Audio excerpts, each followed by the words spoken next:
माटी का हर कण कण देखा, हंसता हंसता है समंदर, कहाँ मौत का मंजर देखा। लहू लहू जो बहा होगा, कितने बलिदान हुए होंगे, कितने शहीद हुए होंगे, कितने सर कटे होंगे। राणा का था तेज प्रताप, भाई लक्ष्मी मर्दानी थी, भगत सिंह चढ़े सूली पर, मुझे चंद्रशेखर ने तानी थी, सत्याग्रह में थी रवानी, वो डांडी वाला था। देश का हर एक बेटा हर पल मिटने वाला था। और आज जो मैं मनाऊं अमृत महोत्सव, कैसे उनको न याद करूं। भारत बनेगा आत्मनिर्भर, खुद से मैं शुरुआत करूं। और ये विदेश प्रमाण मांगते हैं मेरी इस मिट्टी के गौरव होने का। ये विदेश प्रमाण मांगते हैं मेरी इस मिट्टी के गौरव होने का, कि श्री कृष्ण यहाँ, श्री राम यहाँ, शिव जी और हनुमान यहाँ गिरी अमृत की बूंदे, माँ गीता का ज्ञान यहाँ। अर्जुन जैसा योद्धा नहीं, वीरा जैसी भक्त कहा, द्रोण जैसा गुरु नहीं, एकलव्य जैसा शिष्य कहा। और मैं मरूं तो इस मिट्टी में मिल जाऊं, मेरी लाश भी वतन के काम आए, मुझे मौत आ जाए लेकिन इस देश को कोई आँच ना आए, इस देश को कोई आँच ना आए। आज लिखते लिखते रो पड़ी कलम मेरी, मन हल्का हुआ आराम मिला। आज लिखते लिखते रो पड़ी कलम मेरी, मन हल्का हुआ आराम मिला। जहां लिखना था देश का नाम, वहां भारत लिखने का सौभाग्य मिला, वहां भारत लिखने का सौभाग्य मिला। नमस्कार। हम सभी इस वर्ष आजादी का अमृत महोत्सव मना रहे हैं। अरे वो आजादी जिसके लिए 200 वर्ष संघर्ष करना पड़ा, और आज उसी संघर्ष की एक कहानी हम आप सभी को सुनाने जा रहे हैं। कहानी उनकी जिनके संघर्ष, बलिदान और सर्वस्व त्याग से भारत में आजादी का सूरज उदय हुआ। ये कहानी शुरू होती है सन 1600 ईस्वी से, जब भारत में व्यापार करने आई ईस्ट इंडिया कंपनी, जिसने अपनी दमनकारी नीति से विश्व गुरु कहलाने वाले भारत को अपनी गुलामी की बेड़ियों में बांध दिया। उसी ईस्ट इंडिया कंपनी का पहला विद्रोह 1757 प्लासी के युद्ध से शुरू हुआ, जो 1857 की क्रांति तक देश में फैला। इस प्रथम स्वतंत्रता संग्राम का उदय हुआ मंगल पांडे के विद्रोह से। पूरे यहाँ आने वाले रंगून रेजिमेंट घाट पर उतर चुकी है। वक्त आ गया है लड़ने का, आजाद होने का। क्या हो गया तुम लोगों को? अरे तुम लोग तैयार क्यों नहीं हो रहे हो? क्या तुम्हें पता नहीं उस नई एनफील्ड राइफल के कारतूस की ग्रीसिंग गाय और सूअर की चर्बी से हुई है, जिसको काटने भर से हमारा धन नष्ट हो जाएगा। अरे अपने धन के लिए लड़ो, अपने धन के लिए लड़ो, अपने आप के लिए। जा रहा हूं मैं, सबको खबर कर दो, और तुम सब यूं ही खड़े देखते रहना।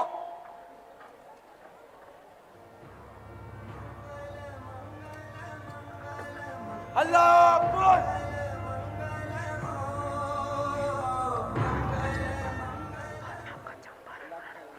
मंगल पांडे की शहादत बारूद के ढेर में पहली चिंगारी थी, और ये चिंगारी ऐसी भड़की कि देखते ही देखते बगावत की आग में पूरा देश दहकने लगा।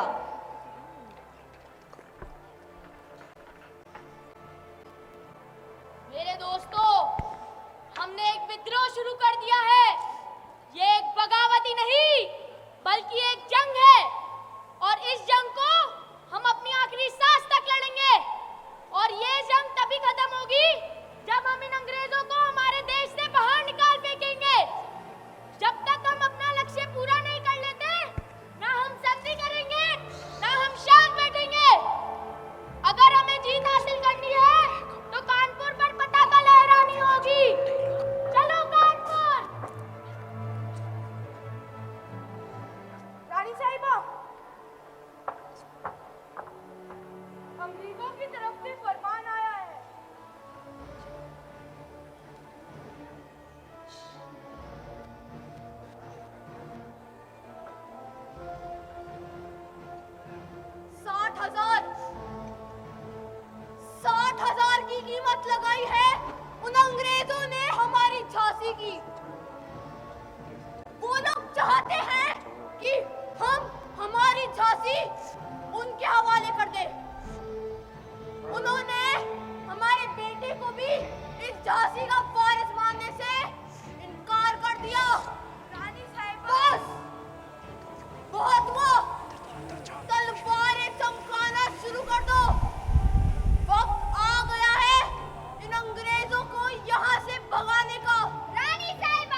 देश में चल रही आजादी की इस प्रथम लड़ाई में लखनऊ सल्तनत की बेगम हजरत महल और उनकी वीर सिपाही उदा देवी ने भी अंग्रेजों के दांत खट्टे कर दिए थे। पूरी तरह टूट चुकी, जर हो चुकी हमारी ये लखनऊ सल्तनत कभी कभी बेहद खूबसूरत हुआ करती थी, लेकिन जब से एक गोरे हमारे देश में आए सब कुछ छीन लिया हमसे। इन दीवारों, इन महलों में दफन है कई कहानियां। बेगम साहिबा कहाँ हैं आप? क्या हुआ जगरानी? तुम इतनी घबराई हुई क्यों हो? बेगम साहिबा, चिनट के युद्ध में हमारे लाखों सैनिक और वीर सिपाही मक्का पासी शहीद हो चुके हैं। या अल्लाह, ये कैसा कहर बरसना है हमारी लखनऊ सल्तनत पर।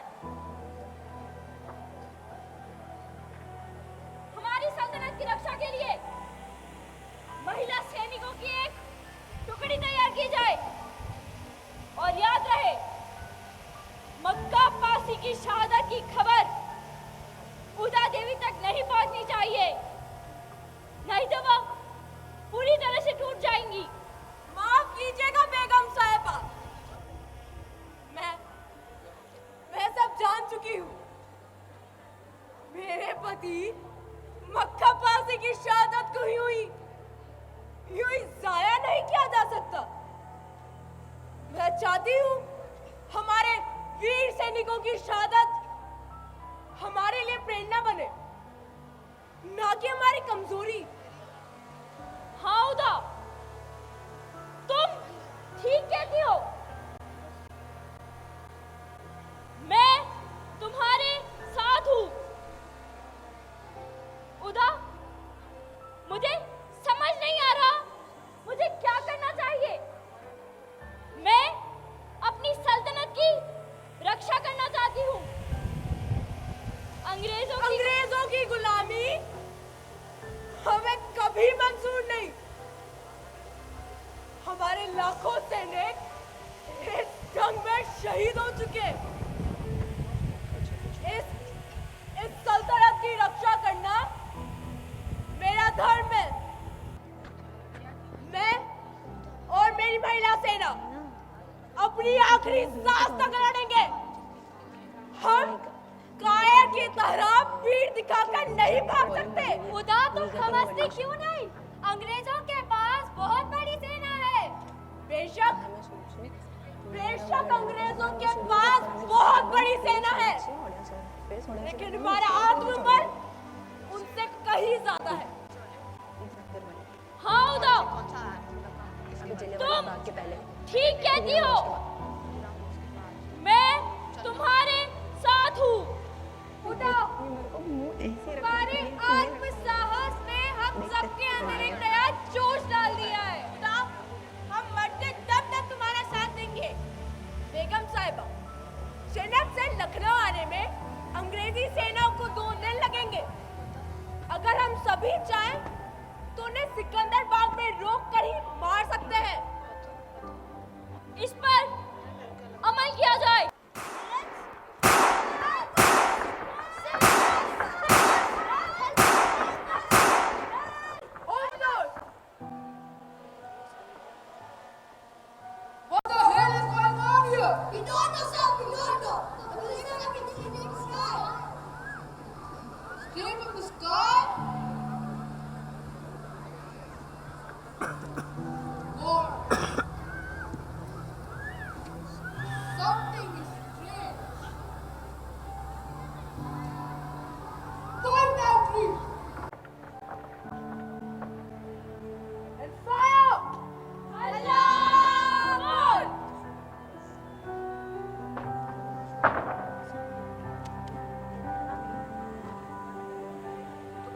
छत्तीस अंग्रेज सैनिकों को मौत के घाट उतारने के बाद भी उदा देवी जैसी वीरांगना का नाम इतिहास के पन्नों में कहीं खो गया था। पूरे देश में चल रही आजादी की इस पहली लड़ाई को ब्रिटिश सरकार ने बड़ी निर्ममता से कुचल दिया। इसका परिणाम ये रहा कि अब भारत में क्वीन विक्टोरिया ने राज करना शुरू कर दिया था, जिसके कारण अब देश के हर तरफ से क्वीन विक्टोरिया और ब्रिटिश सरकार का विरोध होने लगा। फूट डालो, राज करो की नीति से भारत पर आधिपत्य पाने वाली अंग्रेजी सरकार का असली चेहरा तब सामने आया जब 1905 में हिंदू मुस्लिम को बांटने के लिए बंगाल विभाजन किया गया।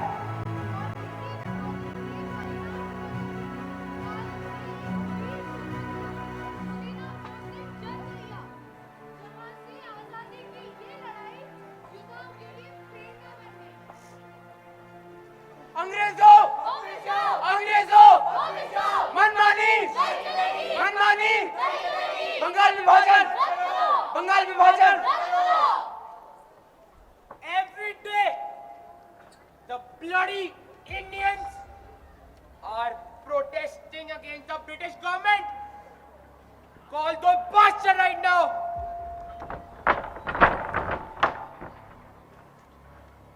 Why are you protesting against the British government? तो आप नहीं जानते हम प्रोटेस्ट क्यों कर रहे हैं। हम हिंदू और मुसलमानों में फूट डालने के लिए आपकी इस ब्रिटिश गवर्नमेंट ने बंगाल विभाजन किया है, क्योंकि आप लोग नहीं चाहते हम भारतीय को। आपकी ये अंधी और बहरी ब्रिटिश गवर्नमेंट ने भारत की एकता को तोड़ना चाहते हैं, क्योंकि इनके ये बड़े साहब अच्छे से जानते हैं कि अगर हम भारतीय एक हो गए तो इनका यहां से राज चले जाएगा। इनको तब तक मारो जब तक ये हमसे माफी नहीं मांग लेता। आपकी लाठियों में इतना दम नहीं कि हमारे इरादों को तोड़ दे। Kill them! इंकलाब! इंकलाब! इंकलाब! इंकलाब!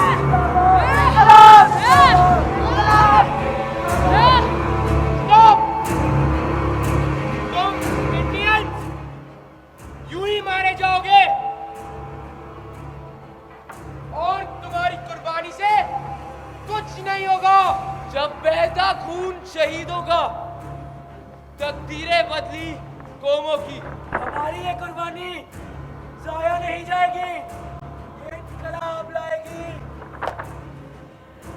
ये जिस्म तुम मिटा भी सकते हो, लेकिन हमारे ज़मीर को नहीं मिटा सकते। तुम इंडियंस की किस्मत हम ब्रिटिशर्स के हाथ में है, और ये हाथ हम काट के रहेंगे।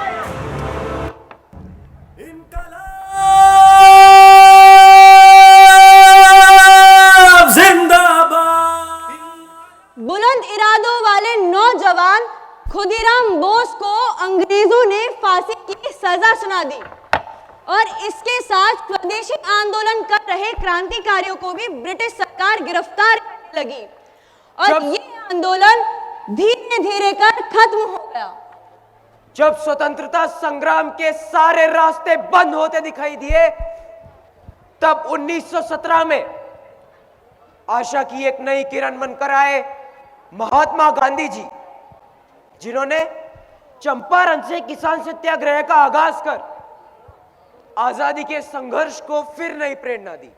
और फिर 13 अप्रैल 1919 की वो बैसाखी, उस दिन ऐसा कुछ हुआ जिससे पूरे देश की आत्मा सिहर उठी।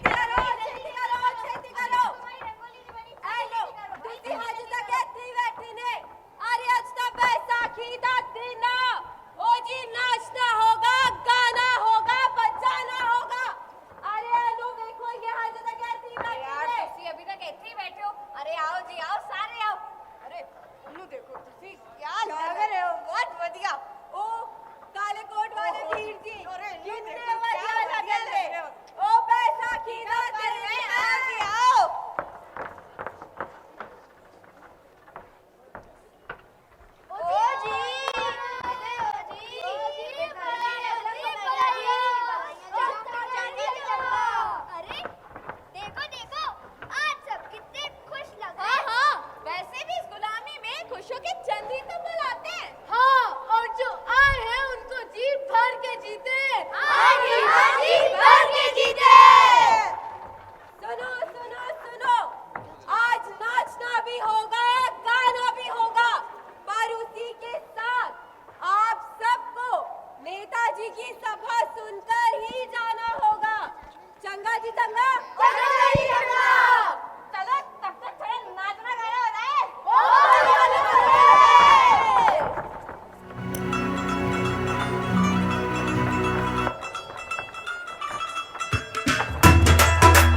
Take your positions, load and fire.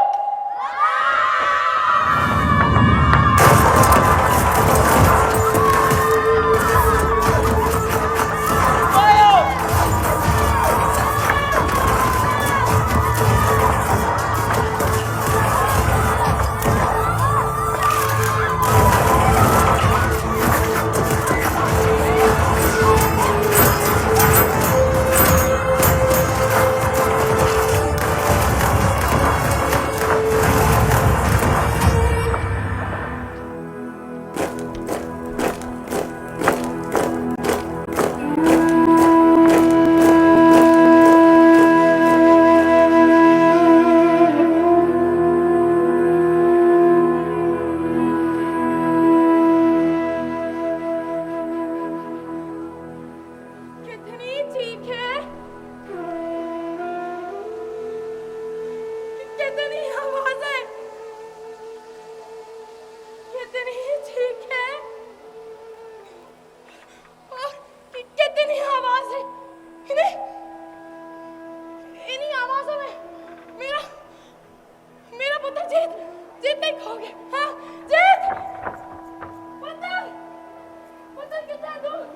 जीत, जीत पुत्र कितना है? जीत, जीत, जीत, जीत।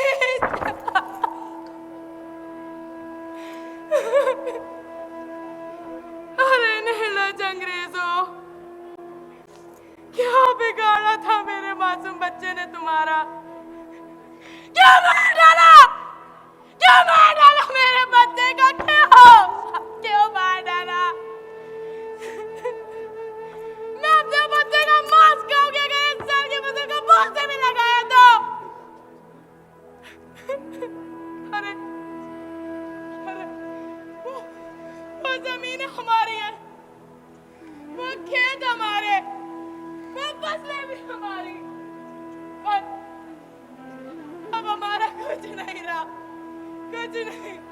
सब छीन लिया अंग्रेजों ने, सबका सब छीन लिया हमसे। रब्बा की कर देता तू बड़ा दयालु, बड़ा फिरता है। झूठा है तू, तेरी खुदाई झूठी है। क्यों करा ऐसा, क्यों? अरे वो जो ठोस लकड़ी पड़ी उसको थोड़ा सा।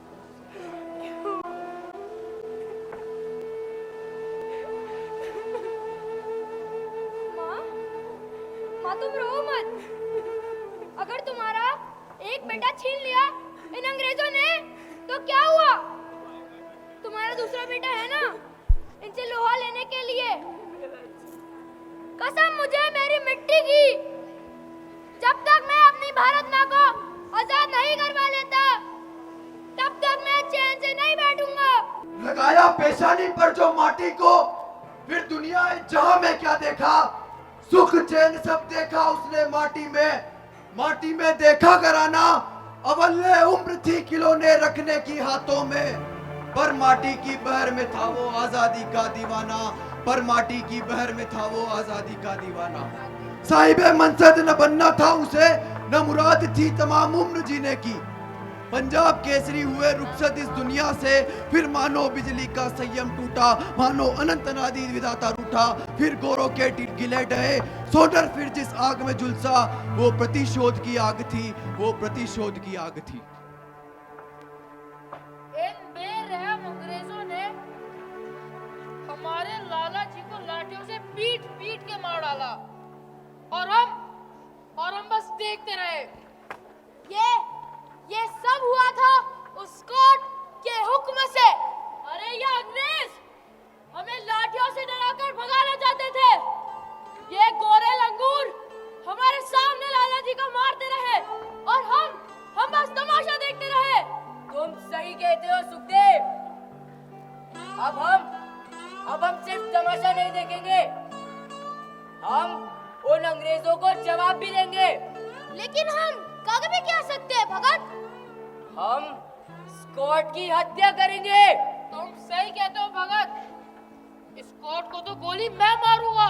नहीं आजाद जी, इस कोर्ट के लिए तो आपको जाने की जरूरत ही नहीं है, उसे तो मैं ही गोली मार दूंगा। चल हट। अंधेरे में जाने से तो डरता है और गोली मारेगा। भगत, उसको गोली मैं मारूंगा। रात के अंधेरे से डरता है तो क्या?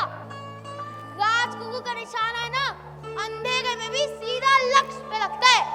आजादी आजादी, आप मेरे समझाइए ना, स्कॉट को तो गोली मैं ही मारूंगा, मुझे देश के लिए मरना है। जब देखो इस राजगुरु को बस मरना है मरना है मरना है। अरे कितनी जल्दी है यार इसको मरने की। भाई बस एक बार देश के लिए मर जाऊं, फिर आराम से जीऊंगा। वाह क्या बात कही है राजगुरु ने। तो फिर तय रहा, 17 दिसंबर को मैं और राजगुरु स्कॉट को गोली मारेंगे। आजाद जी आप और सुखदेव हमें कवर देंगे, लेकिन उससे पहले हमें यह पता करना होगा कि स्कॉट अपने ऑफिस से कब और कैसे निकलता है। भगत, ये मुझे पता है, वो ठीक दिन के 2 बजे अपनी बुलेट से घर को जाता है। स्कॉट के आने का इशारा हमें जय गोपाल करेगा। इशारा पाते से ही हम स्कॉट पर हमला कर देंगे। कॉमरेड्स, इनकलाब जिंदाबाद! Ram Singh, yes sir. Going to my home. Yes sir. Give me my bullets key. Sir. My helmet. My gloves, please. Anything else, sir? No. Back to the office. Going. अरे ये तो स्कॉट नहीं है, ये तो सॉन्डर्स है।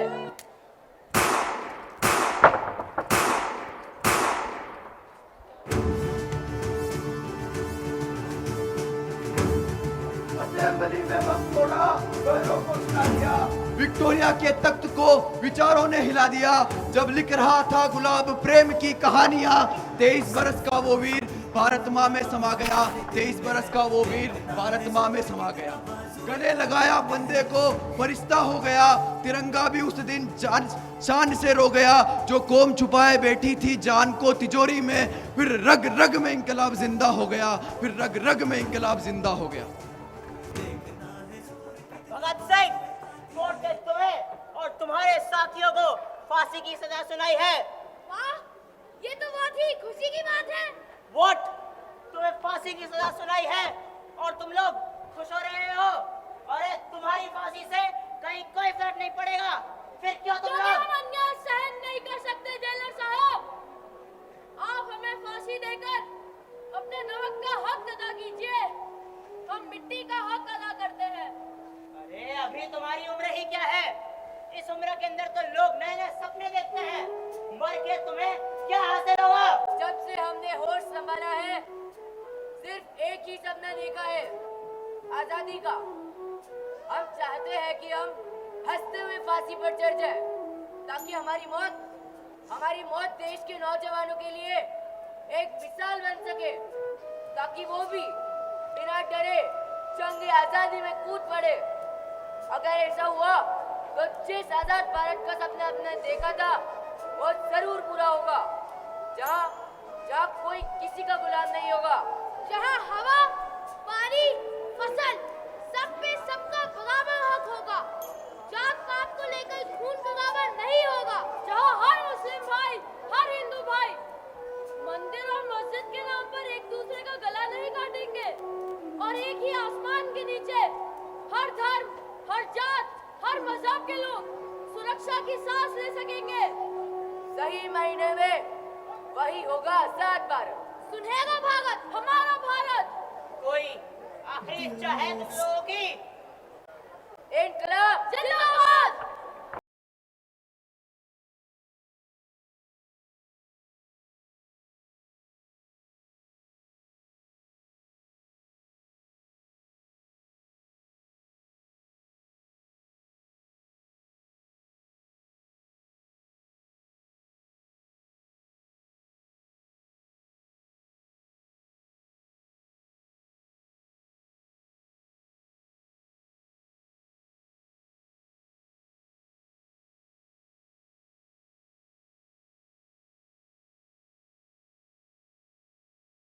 और राजगुरु की फांसी ने अंग्रेजी राज की नींव तक हिला दी थी।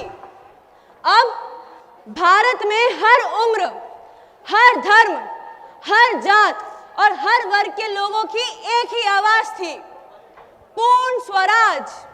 और इसी पूर्ण स्वराज के लक्ष्य को यहाँ से आगे ले जाने की जिम्मेदारी उठाई सुभाष चंद्र बोस ने, जब उन्होंने गांधी जी से कहा कि हमें इस विश्व युद्ध का फायदा उठाकर अंग्रेजी सरकार को यहाँ से बाहर निकाल देना चाहिए। तब गांधी जी का साथ न पाकर उन्होंने कांग्रेस छोड़ने का निर्णय लिया। अंग्रेजों से छिपते छिपाते रूस के रास्ते जर्मनी आए और 1 वर्ष के संघर्ष के बाद आजाद हिंद फौज का गठन करा।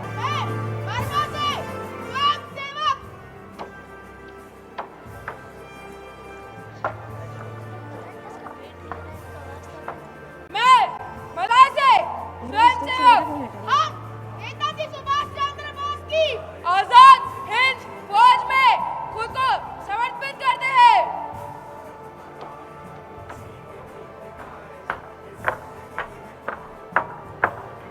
हम आजाद हिंद फौज के तले भारत की आजादी के लिए लड़ेंगे।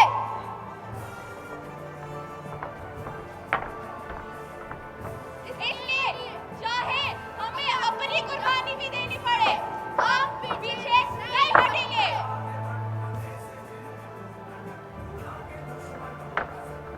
हो गई है वीर पर्वत सी, अब पिघलनी चाहिए इस हिमालय से, अब कोई गंगा निकलनी चाहिए।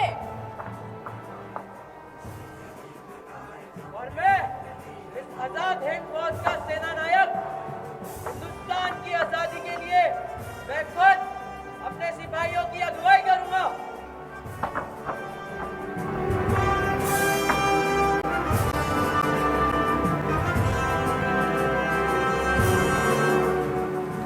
द्वितीय विश्व युद्ध में जापान की हार के बाद आजाद हिंद फौज का विघटन हो गया और भारत का ये सपना यही अधूरा रह गया।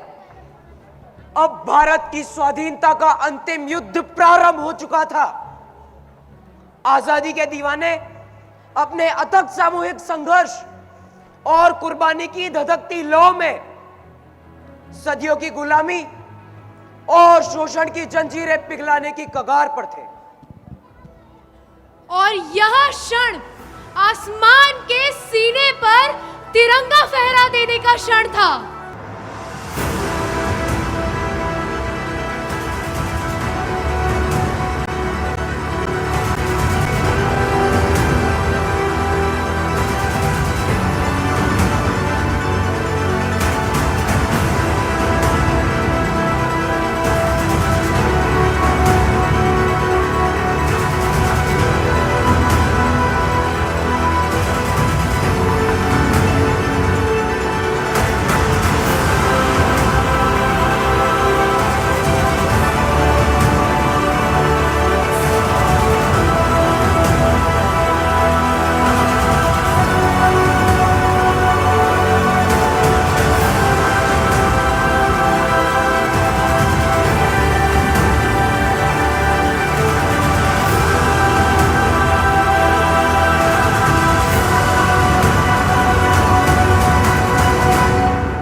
Long years ago, we made a tryst with destiny, and now the time comes when we shall redeem our pledge. At the stroke of the midnight hour, when the world sleeps, India will awake to life and freedom.